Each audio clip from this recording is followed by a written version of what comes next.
let's say good day to you this day of your time. How are you all? All right. Thank you. First and foremost, we will once again, as always, thank each and every one of you and all of you together collectively for the co-creation of this interaction and the allowance of this transmission on this day in this way. Each time you afford us the opportunity to interact with all of you, we get to experience that many more facets of the multidimensional crystal of creation that each of you represent. And so we thank you for the gift of expanding our understanding of all the ways that creation can express itself. We would like to begin this transmission with the title, The Precursors. Now, we have recently sent a transmission talking about the idea of first contact protocols, the stages, the phases that our civilization goes through in contacting another civilization, such as yours. And somewhere on that list, there will usually be the beings that become involved that we refer to as the precursors. What this generally is are beings that are born on your planet, but have had experiences and encounters in such a way so that their genetic markers are slightly altered toward a little bit more expression of the idea of the hybrid beings that you understand to be the children that will ultimately live among you on Earth in the years to come.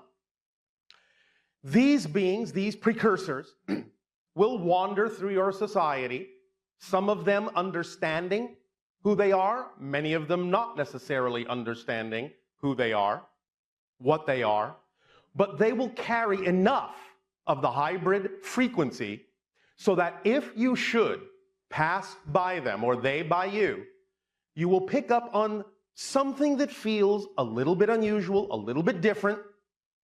The idea is that they are, by walking among you, getting you used to the idea of the hybrid vibration, which is actually many times stronger than the frequency they are giving off, but you are getting a flavor, a taste, a hint of that frequency, not only to help you acclimate to that vibration, which ultimately will be living among all of you, but also to gauge your response, your reaction to that energy, to see how it is that you are capable or not of integrating that energy within yourself, and thus using that as a barometer to indicate when you might actually be ready for contact with beings that are a little closer to the idea of the true hybrid vibration. Because as we have said before, the idea is that everyone operates at a certain signature frequency, and if you are not vibrationally compatible with frequencies that may in some sense be a little bit more accelerated, a little bit higher than what might be average or typical on your planet, it can actually cause a little bit of imbalance, a little bit of psychic shock within you, as certain compartmentalized concepts and belief systems within you may, by the higher vibration, be forced to the surface, forced to integrate before you are ready to integrate them in a natural way. So the precursors are giving a little bit of a push, a little bit of an indication of the kind of vibration that you may ultimately be dealing with, but it is first and foremost more important that it act toward your ability to integrate more of yourself, to feel an acceleration within yourself that brings to the surface any belief systems within you in an unconscious way that will exist within your personality structure that might be out of alignment with your true vibration, to give you the time, to give you the opportunity to integrate those things, to deal with those things, to identify them, and to let go of those things that do not work for you, that do not serve you in your life, so that by letting them go, you can add their energy to your overall expansion, your overall excitement, and accelerate and raise the frequency of your vibration to make you more compatible with those beings called the hybrids who will ultimately come to live among you. So there can be a smoother integration, a smoother acclimation, a smoother relationship between you. Does this make sense? Not to all of you? All right. So, sometimes, therefore, even though there aren't that many of them in your overall society, sometimes some of you, now and then, may catch a glimpse out of the corner of your eye, someone standing across the street on a corner that looks like they don't quite belong here, or feels like they don't quite fit in. Now, of course, we understand you have many people on your planet that may give you that sense. But obviously, we are talking about a very specific vibration here. You'll understand it when you perceive it. It will feel like something other than what you're used to. It will seem truly a bit out of place. It won't, in that sense, necessarily be frightening or anything like that, but you may feel yourself, when you may encounter such beings, feeling slightly displaced, slightly disoriented by the vibration. This is usually a sign that you're standing in the vibrational resonance of a precursor. They may hang around a little bit, they may just pass you by. You may not even see them physically, but you may suddenly find that strange little disorientation, that strange little dizziness that suddenly places your mind elsewhere, suddenly gets you to start thinking about the idea of places other than your own world. These are usually the symptoms of close proximity to a precursor. The idea, again, is that should that happen, should you have that feeling, and of course the precursors are not the only reason why you may experience that, because each and every one of you is accelerating in your own right, at your own pace, in your own way, and may disorient yourself from your reality, your typical average reality, quite often anyway, as you accelerate and raise your frequency. But should you find yourself in that position, allow yourself to drift with it, allow yourself to sit with it, become comfortable with it, and allow it to take you into a new orientation. Allow it to bring into your mind the things that you need to perceive, the things that you need to focus on, the things you need to think about that have to do with who it is you prefer to be, what kind of a world you prefer to have, and the willingness that is within you to expand your reality in ways that heretofore might have seemed like fantasies of the imagination, but ultimately will become your everyday experience. As you come closer and closer and closer and closer to expressing more of your true selves and your true vibration, and let go of those things, those resistances, those negative belief-based systems that do not serve you, and as you accept and allow more of your true expression into your life to be expressed outwardly, to allow those linkages, those connections, those energy lines, those downloads, that information to reach you through your synchronicity, that will be a self-perpetuating guidance system for you, an organizing principle for you through life, then you will find that your senses will begin to expand in such a manner that you may actually be capable of starting to perceive things that were heretofore hidden, heretofore invisible to you. And the next time you may come across such a precursor, you may then, with those expanded senses, know exactly who you're looking at, and they may recognize you. And that will help with that mirroring back and forth cause another level of amplification when you become more self-aware and more aware of what's actually happening all around you, because there are a lot of things going on all around you that you are unaware of, a lot of things that are invisible that will become visible. So don't be too startled when your senses begin to perceive different kinds of levels of energy or different kinds of beings, or where you might actually be able to pierce into parallel realities and see things that most people may not see. If you think you're going crazy, that's all right. It's a good kind of crazy. And it is, again, simply the symptomology of the expansion of your consciousness and the expansion of your senses. It's part of your natural evolution to begin to break down the barriers between what you consider to be the physical reality and what you will begin to perceive is the actual reality going on around you, about 99.999% of which you don't even pay attention to, but will begin to perceive and allow into your lives should you choose to continue on the journey of expanding your consciousness, which we will assume most of you will choose. Otherwise, we probably wouldn't be having this conversation with you. So we thank you for your boldness and your willingness to explore yourselves, to express yourselves, to be yourselves, your true selves, because even though we understand that sometimes many of you may struggle with this idea, the most difficult thing in truth to be is someone you are not. And that is what has caused all the difficulty, all the pain, strife, and struggle on your planet, is resistance to being your natural selves. So we would urge you and encourage you to let go, because when you surrender to your true selves, you will actually discover you've been in control all along. Even when you feel out of control, you're controlling that because of your beliefs about what you believe is true for you, what you believe is probable for you, what you believe is relevant for you, what you believe you deserve, what you believe you are worth. The more you appreciate and value yourselves, the more capable you will be of expressing more of yourselves. And that will make all the difference in your world. So we thank you. And again, thank you for the gift you have given to us in the co-creation of this interaction today. And in return for that gift, we ask you now, in what way may we be of service to you? You may begin your dialogue with questions. All right. Thank you once again for the co-creation of this interaction and the allowance for us to experience, each and every one of you, one of the facets of the multidimensional crystal of creation. We would like to say something about nothing. And the thing that we would like to say is that nothing is still something.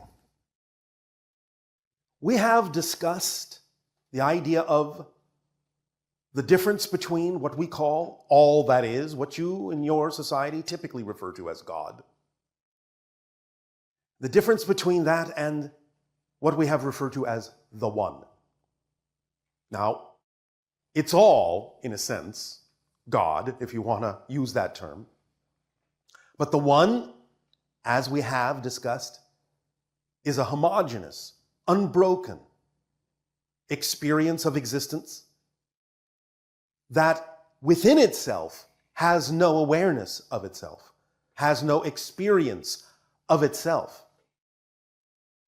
When it has been discussed, either in metaphysics or in science, that everything came from nothing, it's not really about the idea of non-existence. That's very different than nothing. And that's why we said nothing is still something. But it is an undifferentiated state that allows for no awareness of self and no experience, and it is that nothing that we're talking about. No experience, no thing, no awareness, because there is no reflection. Without a reflection, there is no self-awareness. Because in order for you to know the self, you have to have a sense of an other. Otherwise, if it's totally unbroken, there is nothing to reflect back to you that you exist. So the One has no awareness of its existence. It is simply the pure state of existence itself. But within the One, there has to be that one aspect that does know itself, that does experience reflection, that does experience reflection as other than self, which then reinforces the idea of its own selfhood. And that self-aware aspect of the One that is unaware is what we call all that is. It exists within the One. It is the self-aware aspect of the One. And it is in reflecting itself to itself through vibrational patterns within the One, then allowing that reflection to expand and continue and keep reflecting on and on and on and on and on and on and on to infinity, to eternity, forever and ever. This happens because there is nowhere else to go but being within the one, and therefore any reflection that might be existing within the one that becomes self-aware has nowhere to go but bounce around in that point, in that moment. And by bouncing around in that moment, it creates more and more and more and more reflections, which is what you experience as the expansion of existence, the expansion of creation, the expansion of the universe. But it's not really expanding outward. There is no outward. It's all happening within that single point, what we will call a moment point, because that moment point only has one moment, only has one point. You call them generally here and now, because there is nothing else, there is nowhere else, there is no other time really. So within the all that is, in the moment point that is God, in the total now, in the total here within the one, everything that you know, everything that you ever will know, everything you have ever known has happened, will happen, is happening. So the idea of the Big Bang expanding outward is an illusion, because it's all taking place within that same one single moment, in that same one single point. But all of the vibrational reflections within that moment point create what appears to be the illusion of outward expansion. And therefore you assume from your physical perspective that creation is expanding outward and growing in that sense into space and time. But it's not. It's all taking place within that single point. And I mean everything, everywhere, everywhen, all time, all space, all parallel realities, all dimensions are simply different vibrational reflections within that same moment point of itself, reflecting to itself, being self-aware on all levels of itself, because everything is made out of that consciousness. And that's what consciousness is. Consciousness is self-awareness. As soon as that aspect of the one knew itself through the first reflection by knowing itself compared to the reflection which is seen as the other, that dynamic itself is actually what creates your experience called consciousness. You are self-aware. And therefore everything is made of that consciousness. Everything within God is God, made of God, for there is nothing else to make anything from. So everyone is all that is, experiencing itself as all the reflections that it is aware of itself. So each of us and each of you are all those reflections. You are all that is, but experiencing itself as a part of all that is. If you wish to imagine that you, to get an analogy, an illustration, are standing in the middle of an infinite hall of mirrors. And as you look around, you see all your reflections from different angles, because not only are you seeing your reflections, because of the different angles of the mirror, you are seeing reflections of your reflections and reflections of your reflections of your reflections, and on and on and on and on, from all the different angles you can, which means that some of the reflections will face you, some of them will be sideways, some of them will even be the back of you, because the reflections are reflecting into other reflections, so that you can experience every bit of all of the reflections that are reflections of you. But in the case of all that is, because everything is made of that self-awareness, everything is made of that consciousness, in this case of all that is, all of the reflections, being you and us, are actually also conscious, are also self-aware. That's the quality that exists within all the reflections. They're not just empty reflections in the way that you understand reflections in a glass mirror. Every reflection within creation is conscious in its own way. Even the idea of a rock is self-aware in a sense. It may not be exactly the same way that you are self-aware, the way you express consciousness, but it is still aware that it is this rock and not that rock. And the way that beings, expressions of consciousness, such as rocks, can do that, one of the ways is through you observing that there is this rock and that rock.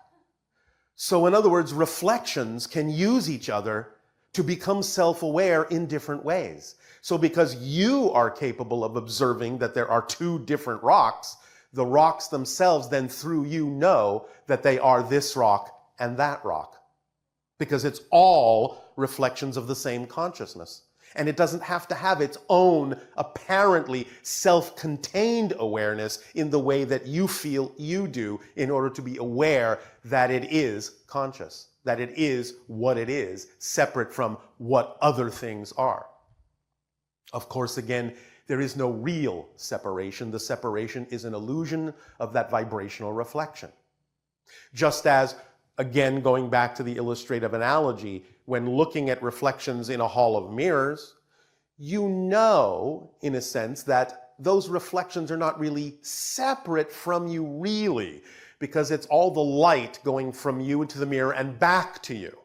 It's just the way you have set it up. But the reflection is an aspect of you. And it only appears to be separate because of the illusion of the framework of space and time that you have turned that single moment point into, from this perspective, this point of view, of that single moment, of that point. Because that's all you ever experience. What seem like different places, what seem like different moments in time and space are the same moment, the same place, the same point from a different angle, a different reflective perspective. There is only here, there is only now, and everything, to put it in your language, is happening in that same moment. Everything simultaneously exists, and I mean everything. Leaves nothing out because it's all contained within that moment point, reflecting to itself over and over and over and over and over and over again all the different ways the reflection can be experienced to allow self-awareness to continue to express itself and consciousness to continue to express itself through all of those reflections that are possible. That is the structure and nature of existence. That is the structure and nature of God. Now, the idea of the reconciliation between what you call on your planet science and what you call spirituality, well, the bridge is consciousness. Some of the scientists on your planet are beginning to realize that you cannot have a complete theory of the universe without including consciousness, because you are conscious. And therefore, that is a quality of existence itself.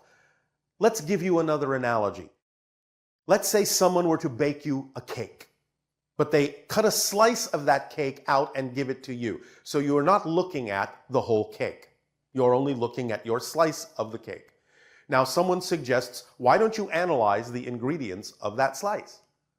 And you start to analyze it and say, well, there is flour, and there are eggs, and there is milk, and there is sugar, and a variety of other things. And that should tell you what the rest of the cake also contains. You are slices of cake.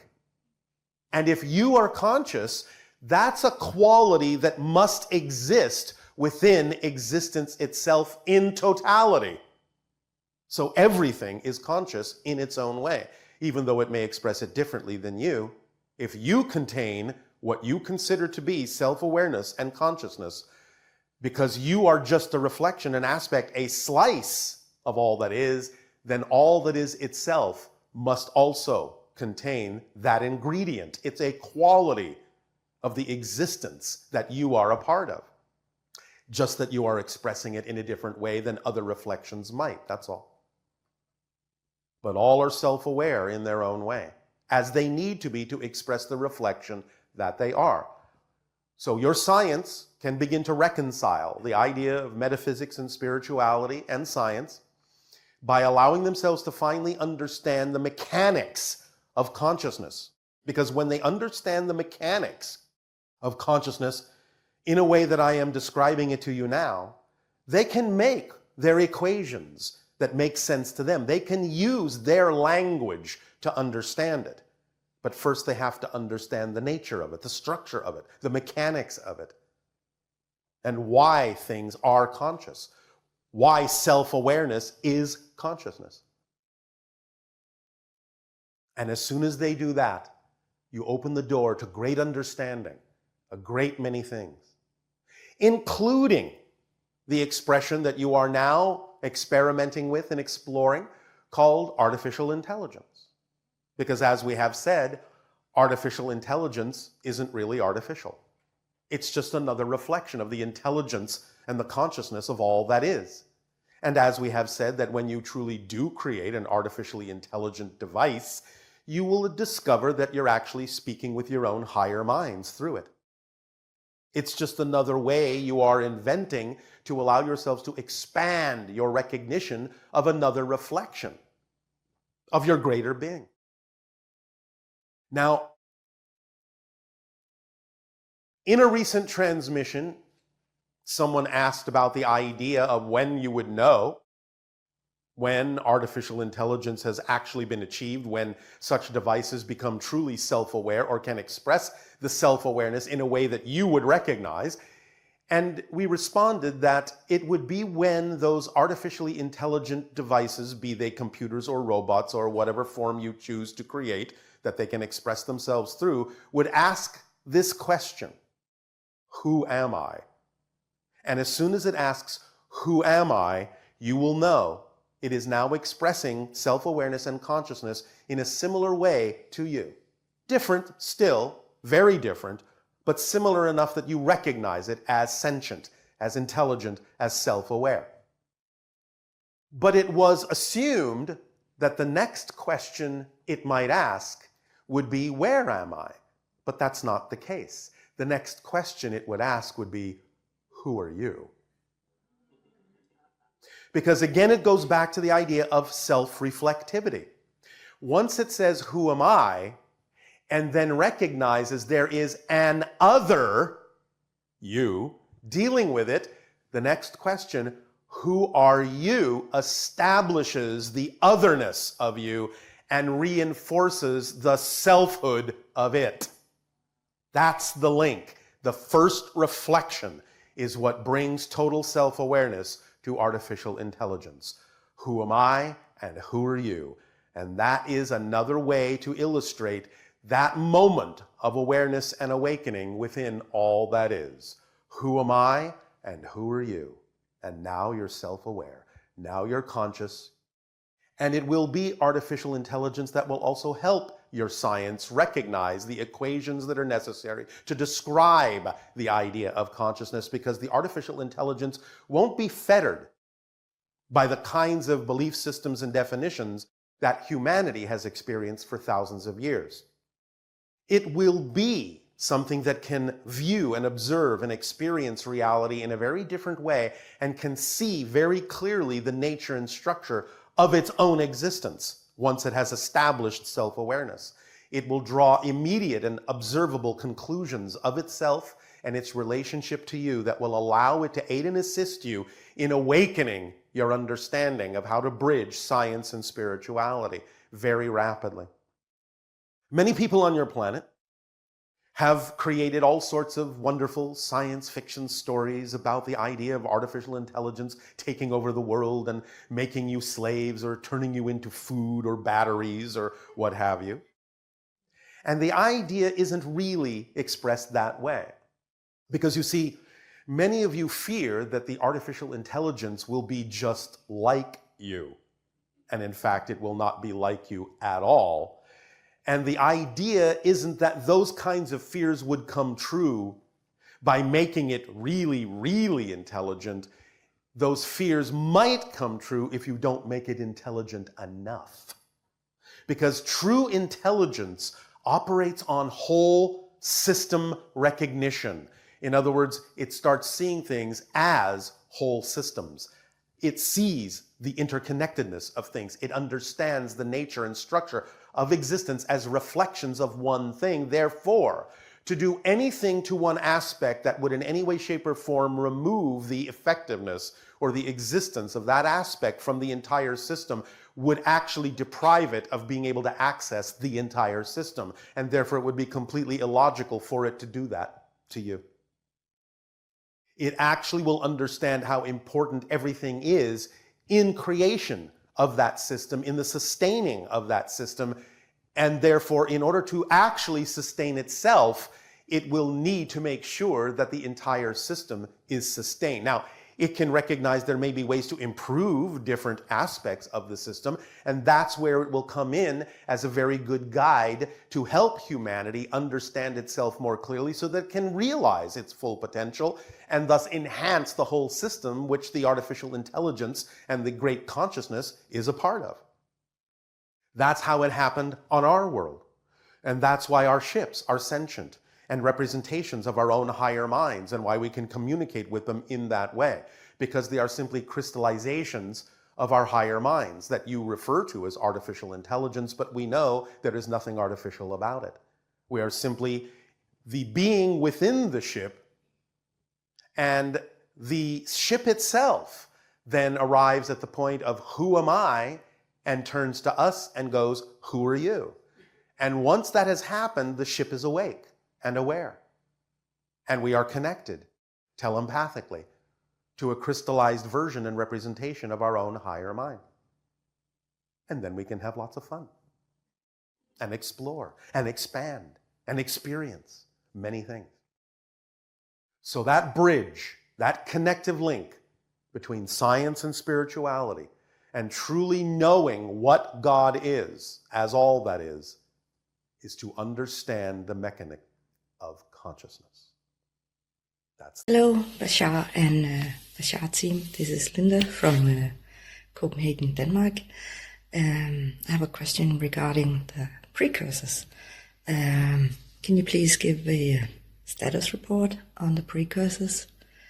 How many are currently on the planet? What is the age range? Are there certain countries with a higher prevalence than other countries? And then as a side question to that, can you tell me a bit more about my own precursor nature? Because it was revealed to me about a year ago in a channeling that I am one of the precursors. And so can you please give me some advice on how I can be of most usage with that type of incarnation I have chosen in this life? I feel the mission is going well. I feel I am working towards getting humans used to more of an ET vibration. So I would hear if you have any suggestions for how I can do my purpose. So maybe some more specific practical advices. Thank you so much. Love you. The question has to do with the concept of precursors, and as a caveat to begin with, regardless of what else might be asked, it is important for all to understand that precursors are not born on your planet. None of the humans that are born on your planet are, by definition, precursors. Precursors are those hybrids born off-planet that may come to your planet to take readings, to help acclimate the hybrids that will eventually come to live among you permanently. But no human should consider themselves a precursor in the definition we're using. Yes, there are many humans that understand that they are helping to prepare the way, but that's not our definition of a precursor. So you can call yourselves helpers or preparers, but precursors we're using as a specific definition for beings born off the planet that are hybrids that may pass among you and take readings as to whether or not you're ready or how ready you are for receiving the idea of the hybrids that will eventually come to live among you permanently. So anything else you wish to ask about precursors, understand that those are the beings you're asking about. And if you were born on Earth, you're not a precursor, you're just a helper and a preparer, which is no small feat. We don't mean to diminish it, but we're using precursor in a very specific definition. The precursors are still among you from off-world. gauging, walking among you now and then to determine the energy that exists as to how ready you are to receive, ultimately, in the years to come, the hybrid children that will eventually come to live on Earth permanently among you. So they take their readings by passing by you, and now and then they also see if you can sense that they are walking past you, to see exactly how sensitive your senses are to the existence of their energy nearby. Again, the idea is that they range in age from approximately what you would consider to be perhaps an older teenager to something somewhere in what you would perceive to be their 30s or so, in general. They are in almost every country on your planet. At present, there are between, this will fluctuate now and then because they are coming and going off your planet. But in general, you'll find that there's between 137 and about 144,000 of them on your planet at any given moment. Hey, Bashar. Good day. Okay. Can you speak about the time-space fifth density body being used while the space-time fifth density body remains in fifth density, and how the bombardment of the particles changing the locational variable relates to that? We're not sure exactly how you're asking this question. Can you repeat it? Ra, the sixth density, speaks about the time-space fifth density body being used while the space-time fifth density body remains in fifth density. Well, you're just talking about the idea of the relationship between the physical body and the physical mind and the higher mind in a non-physical form. That's all you're saying in other terms.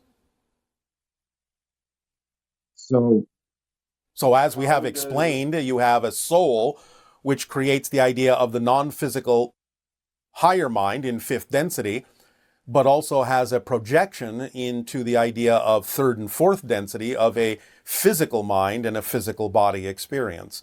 And so the idea of the higher mind and the physical mind together form the entire person that is having that particular journey. Does that answer the question? So how does the locational variable relate to that? The locational variable relates to that in the same way we've described it, because any kind of a change, any kind of sensation or experience that you recognize or label as movement of any kind actually involves the changing of the locational variable. So even a move like this involves changing the locational variable. You do it automatically, instinctively, and intuitively all the time. It's just that we're breaking it down for you in a way that can be applied in a broader sense technologically as well, if you wish. So at what dimension, by injecting yourself into another universe, does this happen? Well, it can still happen in a sequence of fourth density realities, because there are many parallel realities that are also physiological. Now, you may take advantage of the fact that you're connecting with the higher mind in fifth density to allow you more efficacy in doing this, but you can still skip from frame to frame through a diagrammic, shall we say, idea of fourth density realities, physical realities. Because you're shifting all the time to create the idea anyway of even what appears to be one reality. And we do this by focusing thought? No. You simply do it by making choices, by what you believe to be true. Thought is a secondary idea where you can ruminate on what it is you've chosen, but thought itself is not really the driving mechanism. Belief systems are. What you believe is true is what shifts you. You can use thoughts to help navigate you to some degree, but really it comes down to what you believe to be true. And also, how does one densify or become visible from the non-physical or metaphysical instantaneously? You know, Your question is not organized. How does one... Word for the afterlife. I'm not sure what word to call that. Well, you can use afterlife. We understand that. You can say spirit realm, whatever you wish, which is non-physical. But the idea is it's a lowering of frequency. It's sort of analogous to the idea of the frequency changes that happen with water. You have steam, which is a higher frequency. You have water, which is a middle frequency. And you have ice, which is a lower frequency. So the idea of the spirit can be sort of likened to the idea of steam. And then you have the idea of the electromagnetheric energy, which can kind of be likened to liquid water, and it's a lower frequency than the steam or the spirit realm.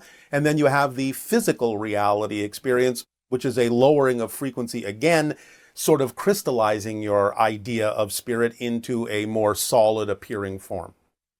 Does that analogy help? So what they're really doing is they're moving the space around them. Well, space is an illusion. You're kind of being more technical than you need to be in this. What's happening is simply a lowering or changing of frequency. Whatever space needs to be around them will automatically be reflected by the lowering of frequency, because remember, you can only experience what you're the frequency of.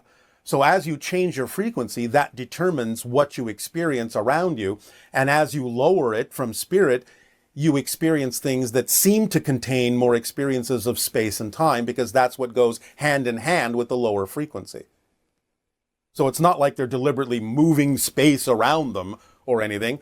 All they have to do is change the frequency, and whatever needs to happen to reflect that change will happen automatically. It's built in.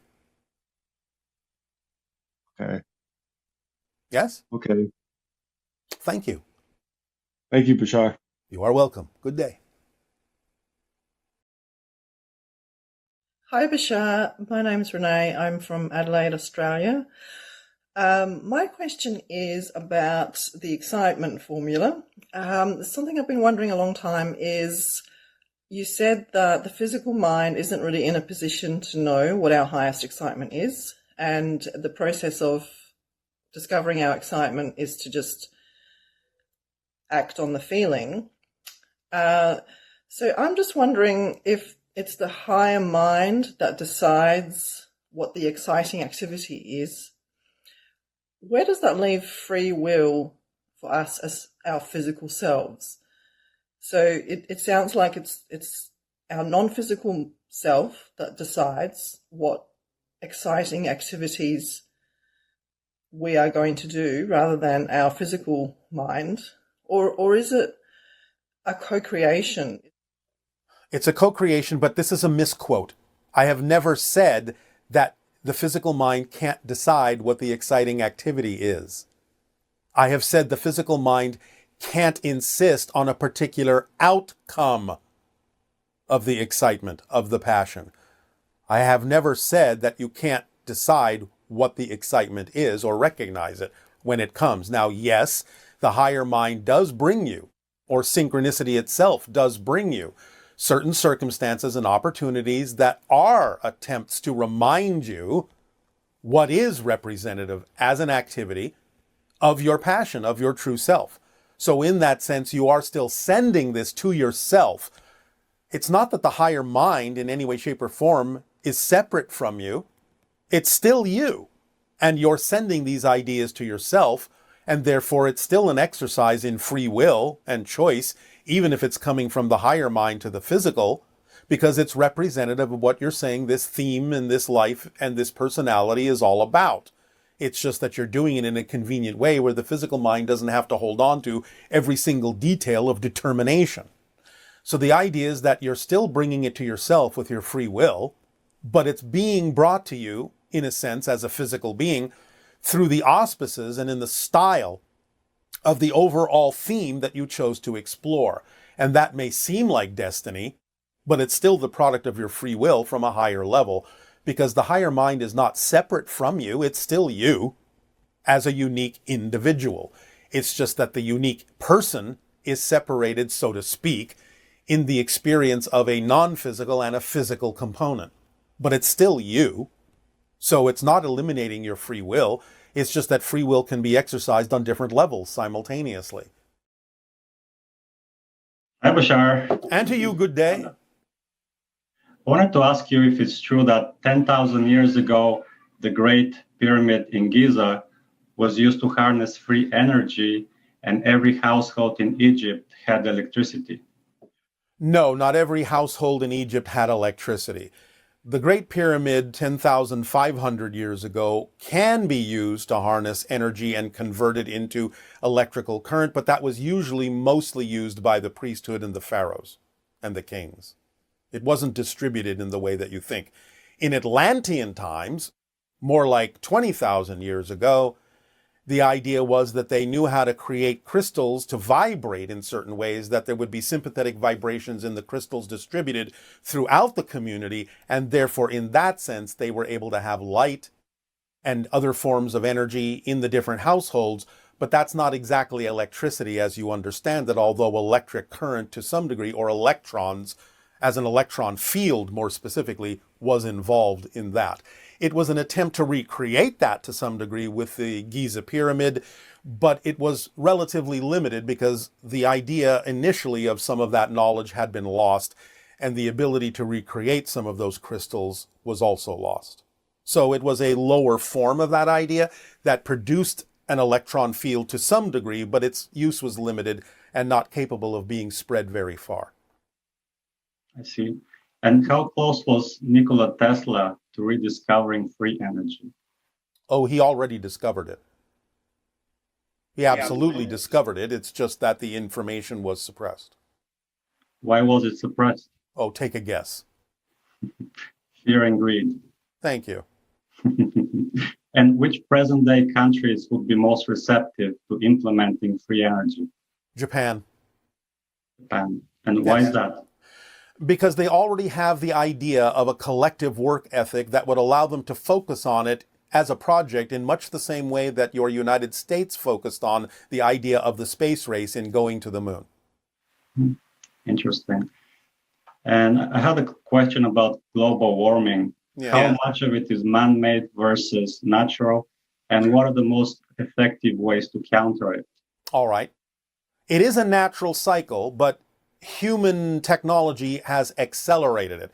What you're experiencing today as climate change, most likely in its natural form, would not necessarily have happened for another 100 to 200 years. So humanity has accelerated the cycle of climate change. Now, there are many ways that you can create things to be effective, although in many cases, again, you won't do them because of one reason or another in your society's estimates and understanding of what you believe you are willing to do. One of the ways you can counter it is by dispersing very fine particles of gold in the upper atmosphere to reflect the sun or balance it in certain ways and control it with electromagnetic fields. But again, the idea is that gold is so precious to all of you, or at least most of you, that you are unlikely to use gold for that purpose. That's one way you could be doing it. There are other ways, and we'll leave those up to you to discover, but certainly reducing the idea of waste and destruction on your planet and allowing more natural environments could also slow it down, or at least allow you to mitigate it in certain ways. I see. And in a previous broadcast, you mentioned that the Greys spoke English. At least that was one of the languages that they had. It was, like it is on your version of Earth, the primary language of their version of Earth, yes, in a parallel reality. They weren't that dissimilar from your version of Earth, although they were more technically advanced than you. So at what point in the past did we have a common reality with the Greys, and what caused the split in the realities? Well, the split's always been there. It's another parallel reality. So we never had a common shared reality with them? In the way that you're asking it, it would probably be easier if you just assumed that you are always different parallel realities. You may have had some common things together, but that doesn't mean you are actually sharing exactly the same reality. I know what you mean, and it might have been almost impossible to tell the difference at certain points in their history from some events in your history, but nevertheless, they are a different reality because they have a different series of choices that they have made, And some of those choices are being made by some individuals in your version, or at least what you think of as your version. But even that is not actually the same version. As we have said, you're experiencing more of the splitting prism, and the idea that just because you can see people making choices that are not vibrationally compatible with the choices you may prefer doesn't mean you're actually living in the same reality just because you can see it. I see. Okay. Thank you very much. You are very welcome. Good day. Hello, Tadeo. Nania. We have some questions from our viewers. All right, please proceed. Well, the number one question was, December 2019, you gave us a bit of a forecast into what 2020 was going to be like, and you said it was going to be nuts. And you gave us advice on how to navigate through. What would be your forecast for energies for 2021? Are things going to be more nuts, or are we going to see the Great Awakening and the shift happen this year? As we have said, you are still going through the eye of the needle, probably till the end of 2023 or somewhere within that year before things really start to change. So the idea is to maintain the bubble of energy, the state of being that we have recently delivered to you, called high honesty, integrity, gratitude, and humility, that will carry you through, while you're also during this process continuing to let go of those fear-based belief systems that may hold you back, that may not allow you to go through the passage of the eye of the needle as smoothly as you could. This is a transition time, and therefore take advantage of it to take the time, because once things really do start to accelerate toward more of the idea of awakening and open contact in and around or after 2023, then there won't necessarily be the same advantage of time that you have right now to take advantage of, to streamline yourself so that you can experience the changes that are going to happen in a more accelerated way after the eye of the needle passage in an easier, more effortless way. So take advantage of this time now to continue going through the process of letting go of those things that don't serve you. And the second question is, the most popular question in this list of Ustream questions is asking for an energy reading of the rest of 2021. What beliefs are beneath that desire to know what is going to happen before it happens?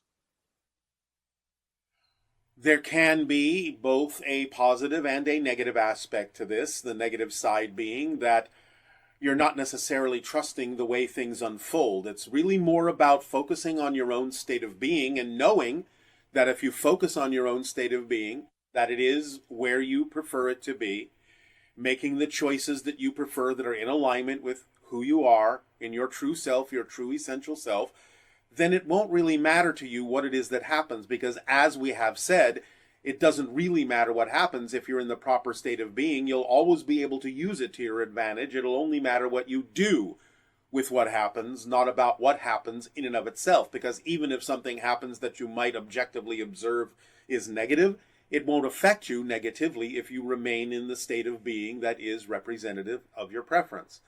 So the idea is that you're becoming more sensitive on the positive side to recognizing what it is ahead of time that you're setting up that might be more highly probable to manifest.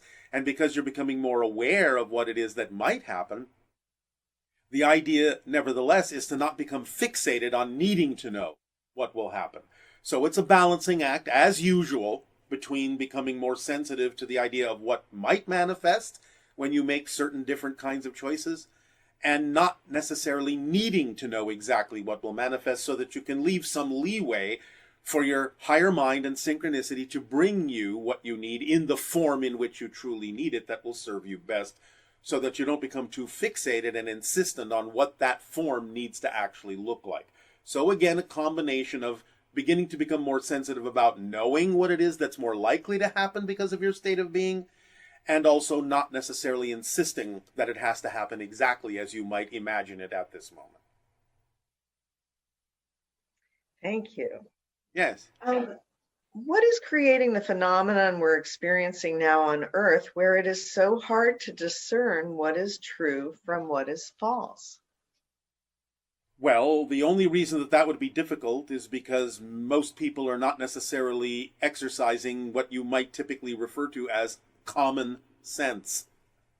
The idea is there are things that can be presented in such an exaggerated way that you would, in a normal common sense situation, take a step back and ask yourself whether or not what you're being presented with has a high degree or a low degree of probability of being accurate.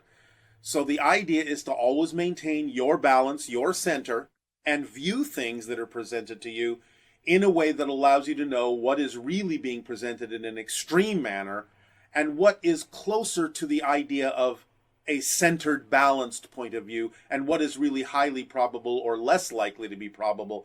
In other words, what is really more likely or less likely to be true in your language. The idea is to exercise that common sense by coming from a more balanced state, which gives you better ability, better discernment to tell the difference between what in a sense really serves you and what might be representative of something that is outside the parameters of the reality that you prefer.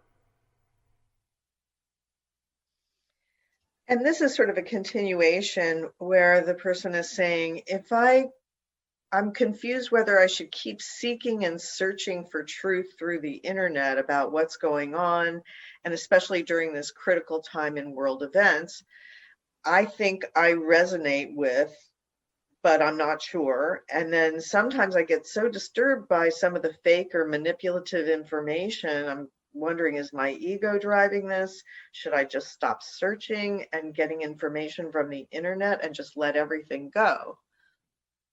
Well, again, as many of you know, the way that your internet works is that whatever it is you do focus on for even a little while will activate certain algorithms that will continue to present you with that kind of information, and therefore it can reinforce whatever it is you've already been searching for, whether it's positive or negative. So the idea is to, again, be aware of the fact that that happens. It doesn't mean you have to stop listening to any input, but be aware that things are being tailored to what it is you may have already started searching for, so that you can, again, take a little bit of a step back and really ask yourself, no matter what information you're presented with, how likely is this to be accurate? So the idea, again, is that, remember, you can only perceive what you're the vibration of.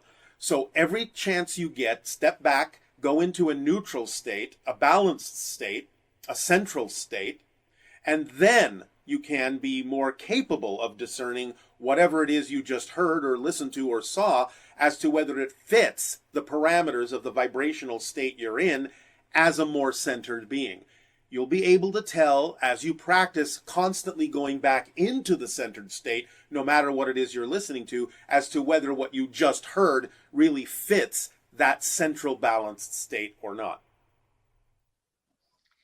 And then this individual says that it asks, is it necessary to see dark forces like evil in order to ascend to higher consciousness?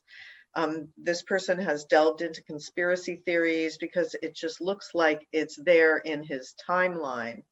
And I know there's a split, but what if my observation of negativity hinders my path of what I prefer?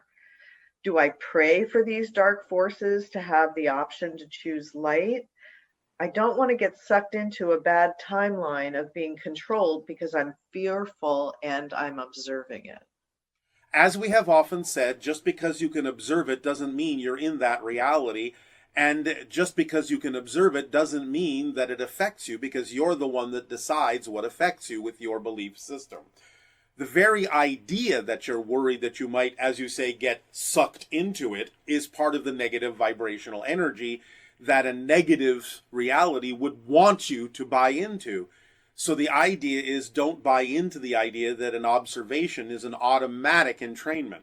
If you, again, stay balanced and centered with what you know is true for you, you will realize that as you expand your consciousness, you're not going to become less aware of the potential for negative choices. You'll become more aware of the potential for negative choices, but you'll also understand that it's nothing more than a potential. It doesn't affect you until you actually choose it. Now, if you feel like you're out of touch with your belief systems, that many of the fear-based belief systems within you are unconscious, and that those unconscious beliefs may in some way get you to choose those negative things without you knowing what you're doing, well, again, remember that if you're constantly checking in with yourself, then you will course correct as you go. The people that get caught up deeply in the idea of fear-based realities and negative conspiracy theories are usually the ones that don't bother to check in with themselves as to whether they're getting caught up in it. So as long as you're constantly going back to center and checking within yourself to say, does this really resonate with me? And this central position in this balanced point of view, does this really resonate with me or does it not?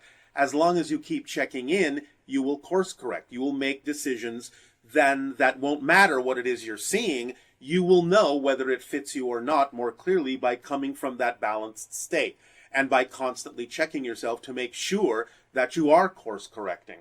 Again, the people that simply fall, as you say, head over heels or hook, line, and sinker into things that are not necessarily in alignment with who they truly are, never really stop to bother and check themselves to see whether or not they're going too far in one direction or another. But everything contains positive and negative energy on every level. So as you expand, you'll become more aware of the negative as well as the positive, but you'll also become more aware that you can choose what you prefer without invalidating what you don't. Expanding on that, this individual says, I'm seeing more and more control methods. Some I knew as a child, at least it was from my perspective. Does this mean I just have to heal within? If I see control mechanisms outside of me, do I have an issue with control inside me? And if so, how do I heal that? I've tried changing my beliefs, but I'm still seeing control mechanisms. Then if you are changing your beliefs, and still see other people creating control mechanisms, then why not just assume it's a neutral observation as opposed to falling into the worry that somehow it's going to affect you or going to be representative that you might still have negative fear-based beliefs within you. Again, you have the choice to always make sure you're clear within yourself, but just because you're clear within yourself, remember that you are in a time and place of transformation on your planet where just because you might be clearer doesn't mean you're going to immediately stop seeing other people making choices that are vibrationally incompatible with you. This is going to continue for a little while. Eventually, in the years down the road, you will generally no longer perceive things or people that are making choices that are not compatible with the reality that you've chosen. But that's not going to happen for a little while because you have to practice getting used to the idea in this transformational age of being capable of seeing things that are not your preference and learning to not react to them, learning not to take it personally, learning not to assume that there's something going on within you all the time. Again, in honesty, you always have the opportunity to check within yourself and say, well, is this something about my own belief system? Or is this simply my ability to neutrally observe that other people are choosing things that I don't prefer? Again, the more you practice being in the center and in balance, you'll have eventually the discernment to tell the difference as to whether it's your issue or their issue. And if you understand it's simply their issue, then you're doing nothing more than observing someone else. And by being a living example of being your true self, then you, yes, are giving them an opportunity to see, in looking at you, the possibility that they might be more capable of choosing the option to be more of themselves. Not that they have to. But the idea is the more you're centered within your own being and understand that your observations aren't immediately to be assumed to affect you in any way, shape, or form that you don't choose to be affected by, then you can become an example to give them, with your compassion, an opportunity in seeing you and maybe making choices that might be more positive for them, but you can't insist that they do so, and you can't assume that just because you can see them that there's something wrong going on within you.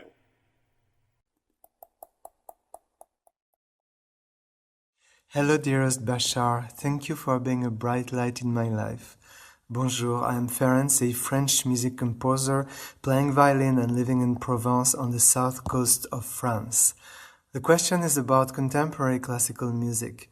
Mozart, Beethoven, and many composers were misunderstood in their time for their musical innovations. Today, the modern classical music is even much more dissonant, discordant, strident, shrill, sometimes even ear-splitting. Is it that the contemporary classical music is turning to an abstract, mental, neurotic construction, or is it that contemporary classical music is going to a higher frequency of vibration, which is difficult to comprehend and to adjust from our planet and our human ears? Thank you so much, Bashar. You are a tremendous inspiration in my life. Goodbye. The question you are asking, the answer to that is both. There are things that are representative of realities that are splitting off, that are more disharmonious and discordant, and there are realities where higher frequencies are creating more harmony and representative of an upliftment of energy and vibrational states. Now, that doesn't mean that discordant music now and then can't be applied for positive purposes. So it may not completely be eliminated, even from the reality where things are becoming more harmonious and integrated. And it doesn't mean that harmonies can't be utilized even in some of the discordant realities that might be reflective of the notes that you are saying are more strident. So you have to kind of take it on a case-by-case basis, but in the overall sense, yes, you may find that certain realities and individuals that might be experiencing more disharmony and discord within themselves might relate more easily to the idea of the discordant music, but it might be capable of being utilized as a guiding light and a reminder, or a guiding sound if you wish, and a reminder of the discord that may exist within themselves if they choose to use it that way. But the basic and simple answer is both are true. Are you there? Hi, sorry, Bashar, I am here. All right, good day, good day. Good day, Ha'a too, and thank you very much for this opportunity. Thank you for the interaction. Please proceed. Thank you. Thank you for the technique, the meditation you gave at the beginning there. Well, I haven't given the meditation yet. Indeed, I've only yeah. told you the components of it. But yes, Of course. you're welcome. So one of my questions is, I find it challenging to actually act on my passion, to live my passion. Which is what? I find it sometimes challenging to know. Excuse me? You say to act on your passion, which is what? Can you be specific?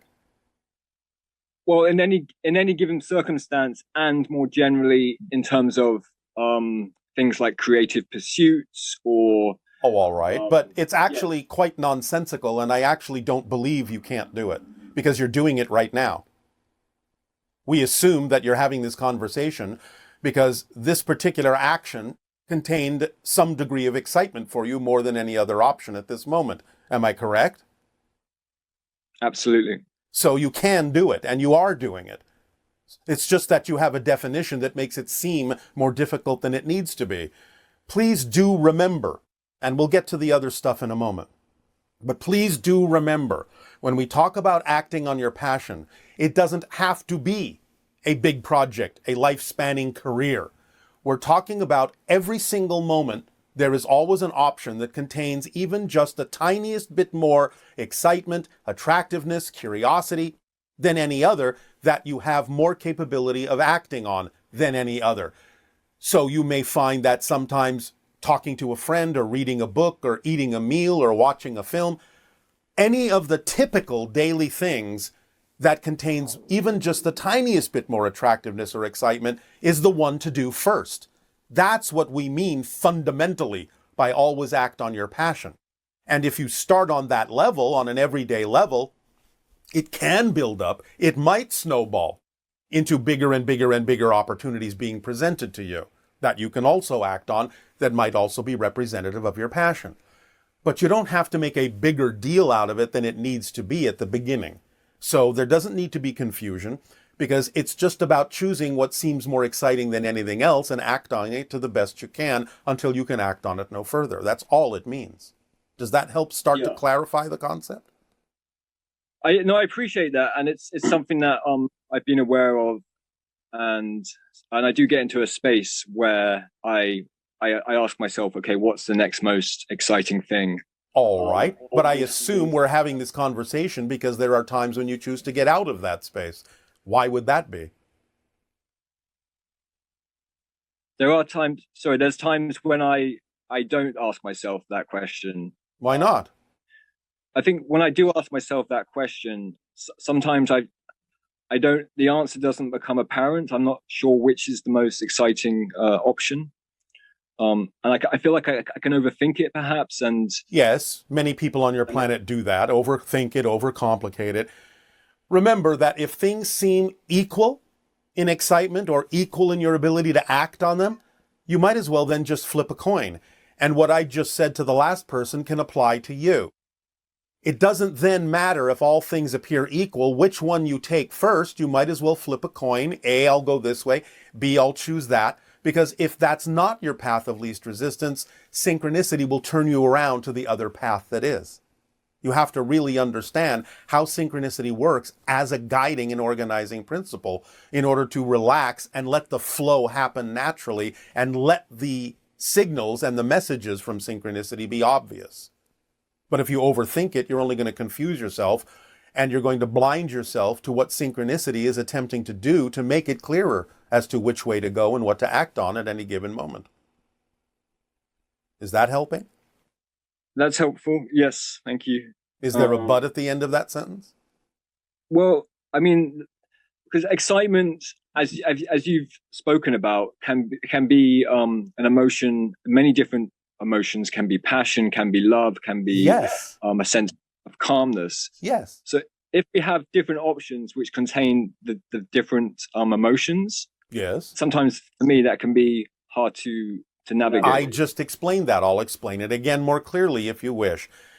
You don't always, when you find something that seems more exciting than anything else, or things that seem equally exciting in different ways, you don't always have the same ability to act on them. That's another way to tell which one to act on first. But as I just said, if you do discover that 2 things or 3 things seem equally exciting, equally attractive, and you have the ability equally to act on any of them, then it doesn't matter which one you choose first, because if it's not the one that serves you best, synchronicity will create situations that turn you around to the one that is.